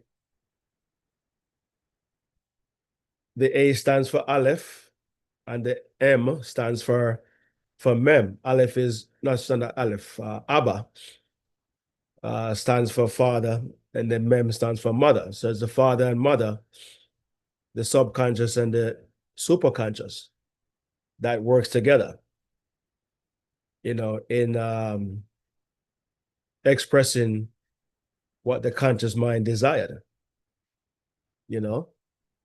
So in that sense right there, those three letters does correspond with the three minds: conscious, subconscious, and superconscious. I am. So everything is related right back to the three minds, no matter how you put it. Whether you call it I am, you're still talking about the three minds. Anytime you're using the word I am, you are speaking fundamentally as consciousness itself. But you are operating from a state of present right now. You are in the know when you're saying I am, because consciousness always is present. It is the center of everything. Everything past, present, and now are one. Now is in the middle. Right now is right now. When you're thinking about the past, you're thinking about it right now. When you're thinking about the future, you're thinking about it right now. You can never think about the past in the past. You're always thinking about the past right now. And you cannot wait till the future to think about the future. You always are thinking ahead of time right now. You're imagining of where you desire to be right now. You see yourself in the end right now. So everything is an eternal now. And that is the superconscious that we're talking about here. Okay? But within the superconscious are these two other aspects of itself. And yes, of itself. It's the one consciousness that, I would say, for lack of a better term, limited itself, degraded itself into these other aspects of itself, the subconscious and the conscious mind. Okay? If you go back to Genesis 1 verse 26, it tells you, let us make man, okay, in our image, using the word our as in plural. Okay? It is talking about the subconscious and the conscious mind operating as these two aspects of the one great awareness. Okay? On this earthly experience, it had to be these two aspects of it that's operating as male and female. So Genesis 1:26 tells you, let us make man in our image. 27 tells you, and man was created as male and female, made he them. Male and female made he them. So he's telling you that the male, which is the conscious mind, and the female, which is the subconscious mind. You understand?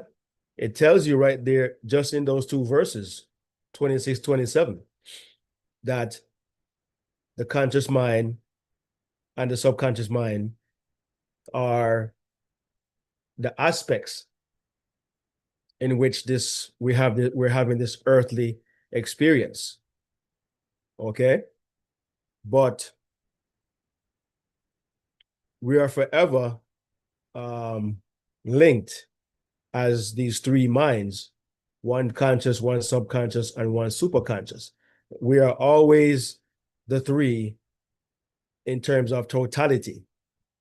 But when you look around as our earthly experience, you have one aspect of us is male and one aspect of us is female. So man is termed is male and female, conscious and subconscious. That's man. Okay? Having this earthly experience. But we are the desire or the externalization of the superconscious. The superconscious is the all that there is, all that there ever will be. No beginning, no end. But to have the experience of itself, it had to become these two aspects to have this earthly 3D. There goes that three again, three-dimension, three-dimensional experience. And it required to have one of us be male, one of us be female. Okay? But we are still one unit having separate experiences or whatnot. But we're ever a whole, one unit as a whole. There's another verse that talks about before we close out this segment, another verse talking about the devil, the devil and 1/3 of the angels. Who you guys think the devil is? As we've been conditioned to believe this devil to be this being with a fork and a tail and what you call it now? With horns and all this type of stuff. And the color is red.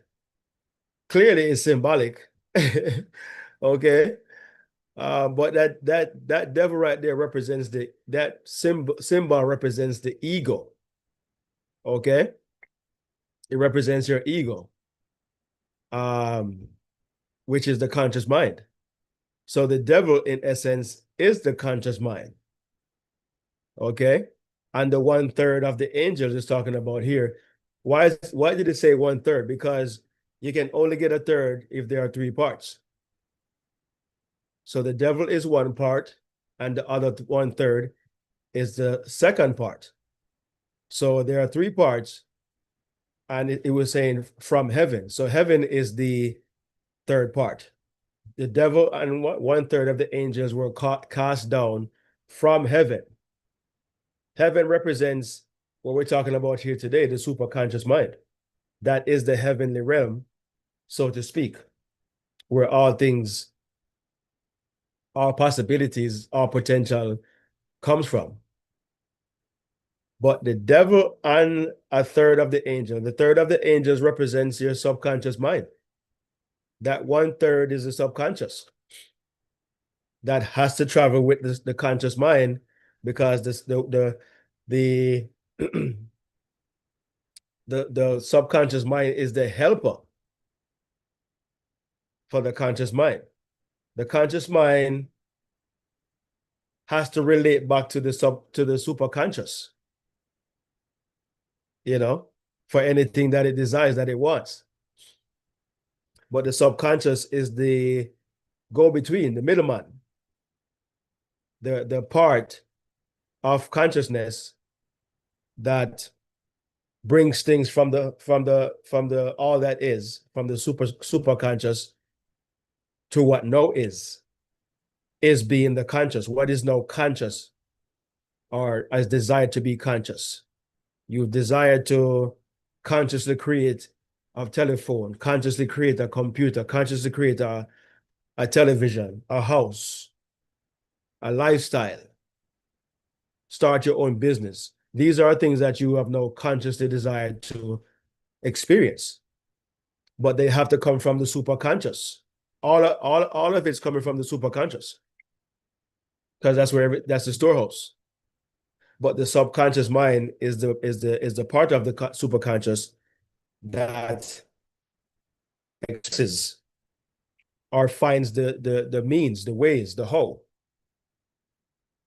Look for all the possibilities, all the potential, to manifest in your no conscious desire, or even unconscious, because all these different negative, random circumstances or events that happens in our lives or in the world in general, most of these are unconscious programming of the subconscious mind.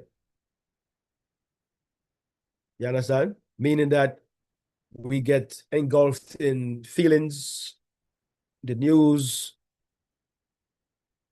neighborhood, environment, you name it. And these things program our subconscious minds. And so everyone in concert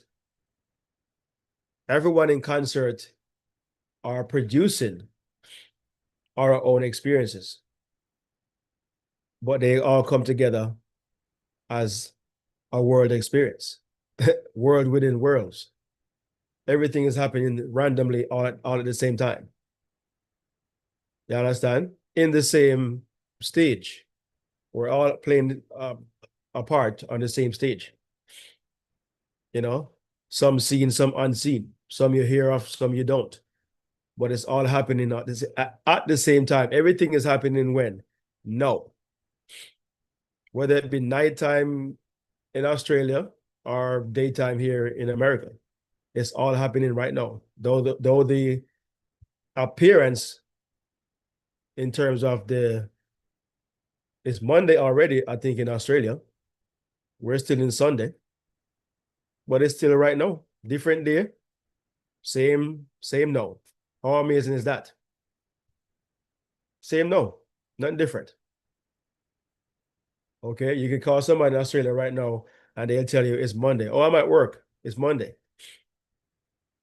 But you're talking to them right now on a Sunday. You understand? So, so just wanted to point that out to you guys that, we're the devil, the flesh that they talked about, or the conscious mind that they talk about in scripture. And it is not meant to be evil or devilish or wicked. None of that. These are just creative writings or creative ways to express consciousness by the people that write it at the time. We're now doing it in our own ways by being more direct, be more expansive on the nature of consciousness. Like we're telling it like it is. No sugar coating. They were sugar coating it. You understand? I'm making it more entertaining and mysterious and stuff like that. For whatever reason, that's just how they wrote things at the time, which made sense to that region, to the Eastern minds. That's how they wrote. It made sense. It's a play on words. In some cases, you can say, but they understood the message. But we took it to a different level, and we're now explaining it, like I just said, in 4th grade level explanation, telling you what it is, because the time has come to explain it as such. But prior to that, of course, they took it and they misrepresented it by telling it as history rather than what it really is consciousness, mind science, the science of the mind, the knowledge of the mind.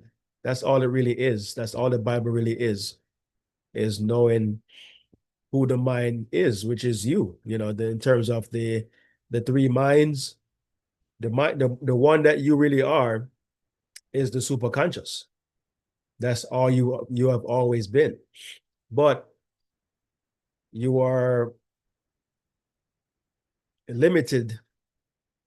You have limited yourself into the conscious and subconscious for this specific experience, for this 3D world. You're operating using those two aspects primarily, meaning that the conscious mind reasons, analyze, thinks, contemplates, worry, fret, doubt, fears, all these different things the conscious mind is doing, but they program your subconscious mind, which is necessary. The two relating with each other is necessary to have an experience. Because as the subconscious is programmed, it creates the experience, good, bad, or indifferent. We just weren't picking up on it, that we consciously were programming our own consciousness. We did not know. Nobody told us. We're doing everything in ignorance. We're unconscious of what we're doing. You understand? And so, unfortunately, even though that we do know what we were doing or what we did, all those programs still exist. They're not gone nowhere. They are still here within us. You understand? And we just now have to write new ones to overlap or to make the other ones, the previous ones, dormant, or just operate only when needed, if ever needed, not the main operation anymore, just when needed. Okay, that's where we're headed to, is to create a better conscious level of our consciousness, to become more conscious of what we're doing. And I think this whole year we have really succeeded in reprogramming our subconscious mind. We may or may not have seen some dividend or dividends yet, but understand this, that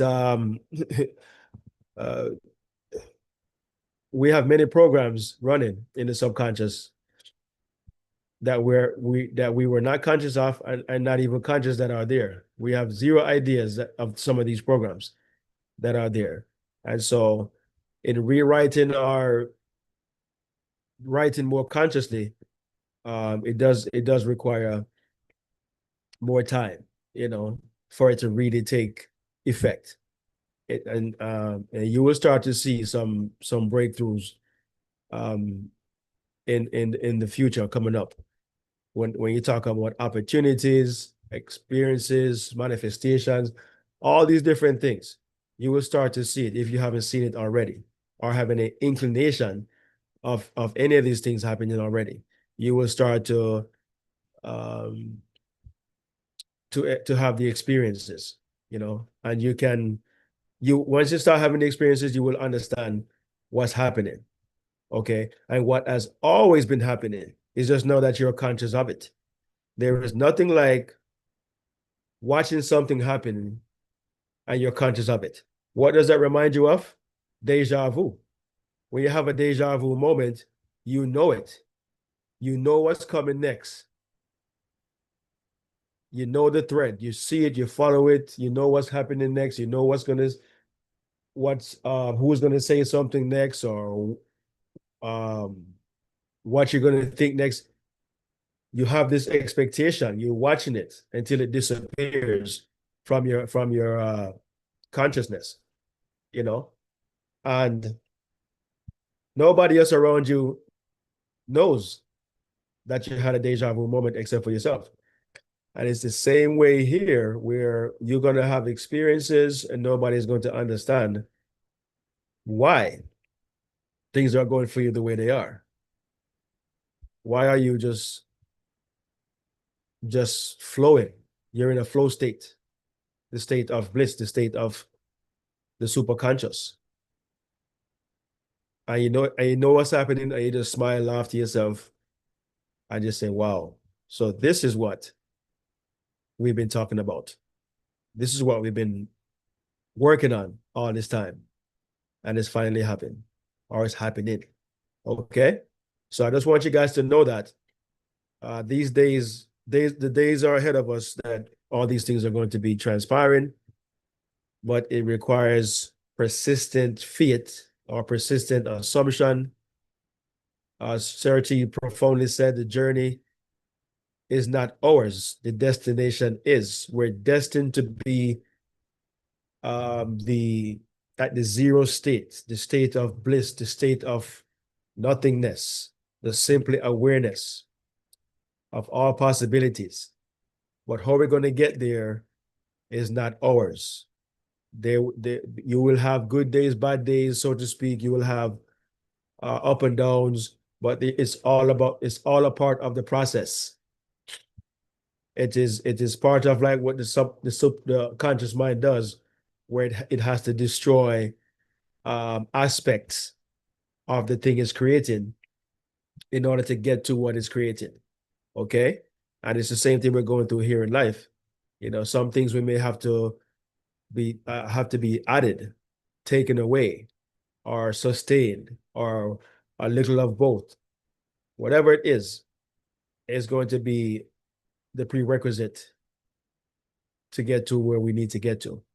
Okay, so I hope all of that made sense today. Was a very deep dive into our consciousness. Again, today we spoke about the three wise men, the three wise minds, you know, that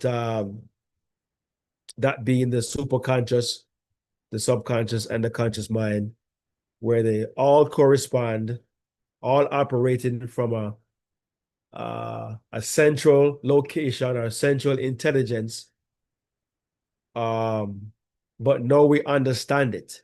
Now we know the parts that each of them play. The conscious mind plays the part that desires, designs, or that destroys all possibilities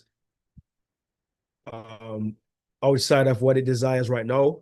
To get to what it desires right now, the subconscious mind accepts the desires, the programs, what you imagined. It accepts that, and it takes it to the Father, which is the storehouse, the subconscious, I mean the superconscious, the all that there is, to find out all the possibilities, because in the storehouse, all the possibilities exist. The subconscious purpose is to go to the superconscious to relate what you consciously desired, and the superconscious relate back to the subconscious. Here are the ways in how this is possible. And then the subconscious then goes about making it happen. Okay? So, and again, I like what Serti said about the superconscious.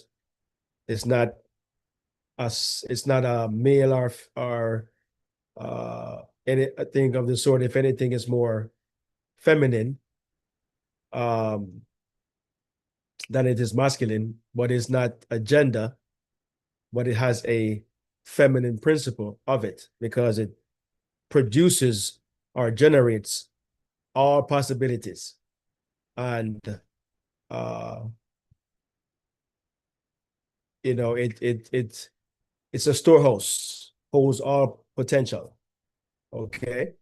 And it gives birth to everything that you consciously desires. It already exists within the superconscious. Just like in the mother, all the eggs already exist, just waiting for the sperm to impregnate it. The sperm being the conscious mind, you know, whether it be male or female desire, in this case, and whatever it's impregnated with is what it's going to give back. That is the superconscious with its feminine nature. Okay, it gives back to you, the conscious mind, what you originated in thought. Okay, and so I hope that makes sense today, and you guys can fool around with it to see how you can further go ahead with your thoughts and the things that you desire to manifest in the future. So, Sir T, any final words before we close out? No, I'm there. Oh, it's like Sir T drop off. He's actually getting ready to work, so I guess he had to run. So be wise. I see you just dropping at the place. Welcome, my brother. Been a minute since I seen you, So thank you for stopping in. And Can you hear me? I hear you. Yeah, I'm at work. I'm mandatory have to work on Saturdays and Sundays now. So in between, I try to jump on when I can. And even though I have a lot of distraction here, but I try my best to try to get a little bit taste. And I'm gonna have to start rewatching these things when I can, these series Yeah. when I can, to keep the mind sharp. But it's always good to be here and hear you guys politics. Absolutely, man. I'm happy to know that you're still, engaged and despite the restrictions, So it's all well and good. As long as you're still keeping that mindset to be engaged, then that's all that really matters, And yeah, like you said, you can listen to the rebroadcast when we post them in the room. All right. So, but yeah. So that's our lesson for today, guys. We be back next week Sunday. Will we? I think Surti will be on a cruise or something like that. So we'll figure that part out. Let you guys know if he'll be available or not. But either way, we'll be here Sunday. What day is that going to be? That's going to be the 6th, I think. Yeah, because tomorrow is the 1st. So no, the 7th. So next week, Sunday coming up on the 7th of December, we'll be back here again to continue our journey of awakening right here on the One Great I Am Awakening. All right. Peace and love. We'll post the video shortly so you guys can get it. And it totally slipped me. I did not post last week's video. I thought I did, but I guess in my mind, I did, but I didn't post it. So I guess I'm gonna have to post both videos, last week and this week's, at the same time in the chat, so you guys can have it at your leisure to listen to. All right, to rewatch. So in the meantime, love you guys. Enjoy the rest of your day, and we will convene next week Sunday. Peace and love. Over and out.